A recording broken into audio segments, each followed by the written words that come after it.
लखीमपुर खीरी के तहसील पलिया कला के रामलीला मैदान में संयुक्त किसान मोर्चा के आह्वान पर महान वीर सरदार भगत सिंह, सुखदेव, राजगुरु का शहीद दिवस मनाने के साथ गाजीपुर बॉर्डर से संयुक्त किसान मोर्चा के प्रभारी पुरुषोत्तम शर्मा पहुंचे।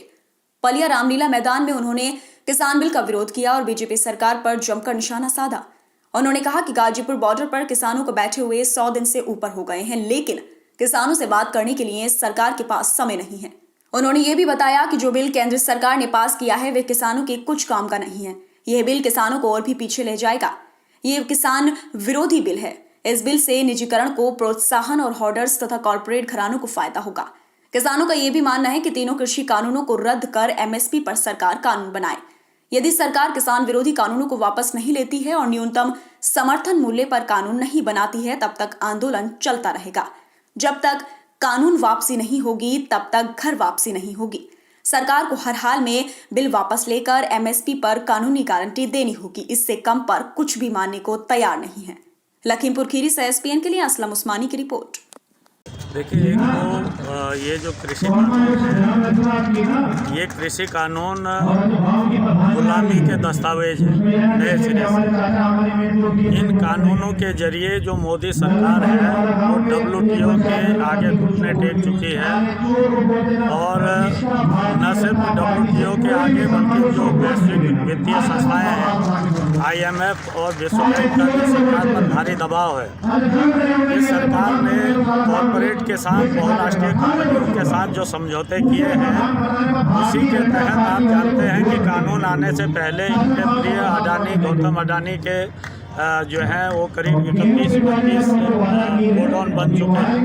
तो देश के अन्न को ये कैद करना चाहते हैं, देश की खेती को ये कॉन्ट्रैक्ट खेती के नाम पर अपने कब्जे में लेना चाहते हैं और इस देश के अंदर जो TDS सिस्टम है उसको जो है खत्म करना चाहते हैं। ये जो आवश्यक वस्तु अधिनियम इन्होंने खत्म किया है, इसके जरिए तो हम लोग इसको पूरा गुलामी के दस्तावेज मानते हैं और इसलिए किसानों ने इसके खिलाफ एक बड़ी लड़ाई छेड़ी है देश के अंदर। लेकिन आज शहीद आजम भगत सिंह के बलिदान दिवस को हम लोगों ने साम्राज्यवाद विरोधी, कॉरपोरेट विरोधी संघर्ष के रूप में भगत सिंह की जो विरासत है आंदोलन, उस विरासत के तहत हमने इसको मनाने का फैसला लिया है, क्योंकि साम्राज्यवादी लूट और पूंजीवादी लूट के खिलाफ ही उन्होंने अपना सर्वोच्च बलिदान दिया था। और MSP का गारंटी कानून ये किसानों की मुख्य मांग है। इन मांगों को इस सरकार को मानना पड़ेगा और इस सरकार को इनको वापस लेना पड़ेगा। अगर ये सरकार वापस नहीं लेगी तो हम कमर कस करके जो है लड़ाई के मैदान में हैं। हम 2024 के मई महीने तक भी दिल्ली के बॉर्डर से हिलने वाले नहीं हैं। हम या तो ये सरकार इन कानूनों को वापस लेगी, MSP कानून बनाएगी, या ये सरकार इस देश से गद्दी छोड़ करके भागेगी। सरकार कह रही है कि हम कानून रिपील नहीं करेंगे, कानून में तहत दिल से संशोधन करने के लिए तैयार है। संशोधन की कोई गुंजाइश इनमें नहीं है। जैसे मैंने अपने भाषण में भी कहा, सरकार कह रही है बीच का रास्ता बताओ, तो बीच का कोई रास्ता ही नहीं है। अगर इन कानूनों को लागू होना है तो किसानों की, इस देश के गरीबों की मौत सामने है। अगर इन कानूनों को वापस लेना है तो फिर इस देश की जो है ज़िंदगी जो है आगे चलेगी।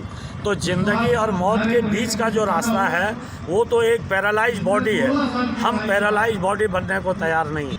अगर MSP कानून बन जाता है और तीनों किसान कानून भी रहते हैं तो उस MSP कानून का कोई मतलब नहीं, क्योंकि जब ज़मीन हमारे हाथ में नहीं रहेगी, अन्न का भंडारण हमारे हाथ में नहीं रहेगा, मंडी जो है बदल जाएगी, मंडी का सिस्टम बदल जाएगा, तो MSP हमको मिलेगी ही नहीं। कानून भी बन जाएगा तो क्या होगा, ना हमारे पास बेचने को होगा, ना हमारे को जो है MSP मिलेगी। तो ऐसे कानून बनने से बिना इन 3 कानूनों के वापस हुए MSP कानून बनने का भी कोई फायदा देश के किसान को नहीं मिलने वाला है। सर जैसे टिकैत जी सब 5 राज्यों में दौरा कर रहे हैं, हाँ, सरकार के खिलाफ वोट करने के लिए बोल रहे हैं। अगर वहाँ भी ये लोग जीत जाते हैं, भाजपा जीतती है अगर, तो आप लोग क्या करेंगे फिर उसके बाद? भाजपा कहीं नहीं जीतने जा रही है। बंगाल में भाजपा नहीं जीतने जा रही है, असम में भाजपा हार रही है, तमिलनाडु में भाजपा के सहयोगी और भाजपा बुरी तरीके से हार रहे हैं, केरला में ये आने वाले नहीं हैं। तो ये आ कहाँ रहे हैं? ये कहीं नहीं आ रहे हैं। देश का किसान इनके खिलाफ खड़ा है।